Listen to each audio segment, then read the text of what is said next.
Ma'am, इन्हीं 100 दिनों में पिछले 4 दिन भी हैं जिसमें पहले तरविंदर मारवा बीजेपी के नेता वो राहुल गांधी को दादी के जैसा हर्ष होने की बात कहते हैं। रवनीत बिट्टू जो मंत्री हैं वो कहते हैं कि राहुल गांधी देश के नंबर 1 आतंकी हैं। और आज शिवसेना सिंधे गुट के नेता है, विधायक हैं संजय गायकवाड़, उनका कहना है कि राहुल गांधी की जीभ काट के लाने वाले को 11 लाख का इनाम दिया जाएगा। इस तरीके की लगातार पिछले 100 दिनों में से 4 दिन में बयानबाजी हुई है और कांग्रेस पार्टी का कोई धरना प्रदर्शन नाराजगी सिर्फ बयानों में दिख रही है।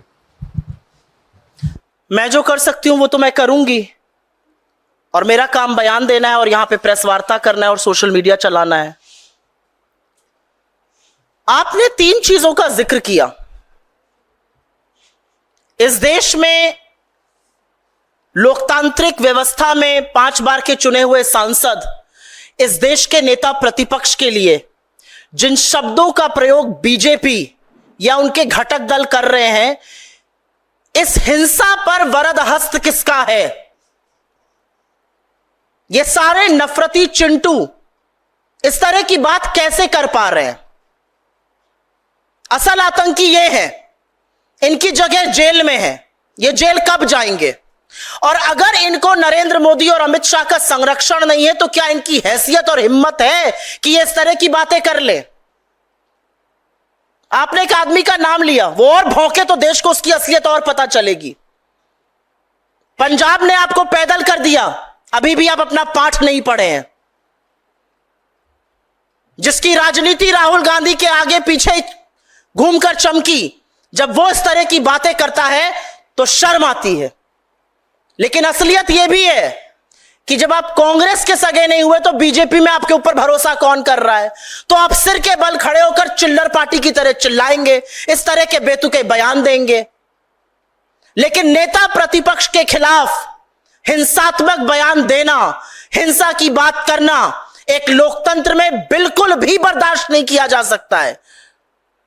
और मैं इस मंच से कहती हूं, अगर नरेंद्र मोदी और अमित शाह इन सब लोगों के खिलाफ एक्शन नहीं लेते हैं तो यह आपके इशारे पर कहा जा रहा है आपका संरक्षण प्राप्त है।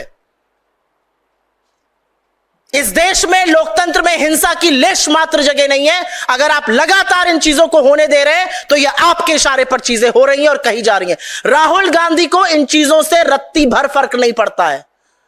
राहुल गांधी अपना काम बेखौफ होकर कर रहे हैं। राहुल गांधी वो व्यक्ति है जिसने देश के 4,500 से ज्यादा किलोमीटर पैदल नाप दिए, कन्याकुमारी से कश्मीर। उन्होंने मणिपुर से मुंबई तक इस देश को जोड़े रखने के लिए यात्रा करी, अजनबियों से मिले, लोगों के आंसू पोंछे, लोगों को ढांढस बंधाया। इस देश को लगता है कि वो एक आखिरी उम्मीद है। बेरोजगारों को लगता है, युवाओं को लगता है, किसानों को लगता है, मजदूरों को लगता है, महिलाओं को लगता है। ये कुछ नहीं है। आप जितना राहुल गांधी के खिलाफ जहर उगलिएगा, आप उतनी ज्यादा अपनी फजीहत करवाइएगा लोकतंत्र के चुनावी मैदान में। There are multiple incidents that you and your colleagues have quoted here of absolutely disgusting remarks made against Rahul Gandhi. Who is Rahul Gandhi? He's a 5-term elected MP. He's the leader of the opposition in India's democracy. And how can such statements replete with violence be tolerated? And why must I not say that if members of the BJP and their alliance partners are resorting to these violent statements, then this is happening at the behest of Narendra Modi and Amit Shah. This has your complete political patronage. Why must I not say that you are the one asking them to make these statements? Rahul Gandhi cares 2 hoots about these statements. He is going to do all it takes to raise the voice of the people, to empower people, to talk about unemployment, to talk about high prices, to talk about income inequality, to actually expose you on the Adani scam. He is going to do all it takes to keep this country united. Whether it is walking from Kanyakumari to Kashmir or doing the journey from Manipur to Mumbai. He doesn't care, but we do. And we certainly ask Narendra Modi and Amit Shah that how do these rabid elements make statements like these and get away with it? And the reality also is that some of our turncoats who are making these statements, absolutely shameless. Absolutely shameless, because you have got to prove to the BJP that I have been a turncoat. But guess what? If you couldn't be loyal to us, they're not going to trust you there. Ma'am the vice किसी और से करके आपके पास आती हूँ। जी बोलिए। नहीं, दूसरा है मेरा, तो आप ये पूछ।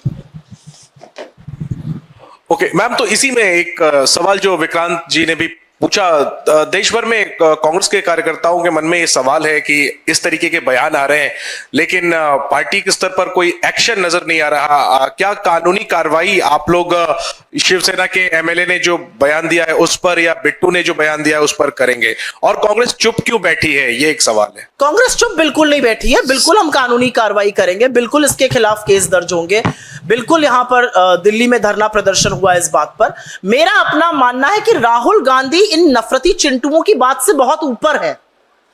राहुल गांधी को रत्ती भर फर्क नहीं पड़ता कि ये नफरती चिंटू बिलबिलाते हुए क्या कह रहे हैं। इन नफरती चिंटुओं को बीजेपी में बढ़ने का यही एक माध्यम पता है, राहुल गांधी के खिलाफ जहर उगलो। लेकिन अब जो बात है वो थोड़ी सी पानी सर के ऊपर चला गया है। अब आप हिंसा की बात कर रहे हैं, और मैं क्यों ना कहूं कि ये हिंसा की बातें नरेंद्र मोदी और अमित शाह के इशारों पर उनके संरक्षण में हो रही है, और बिल्कुल कानूनी कार्रवाई होगी। जी हां। Stay ahead with our cutting-edge news app. Instantly access the latest shorts in just 1 minute and breaking news in just 50 words. Download now for a smarter, faster news experience.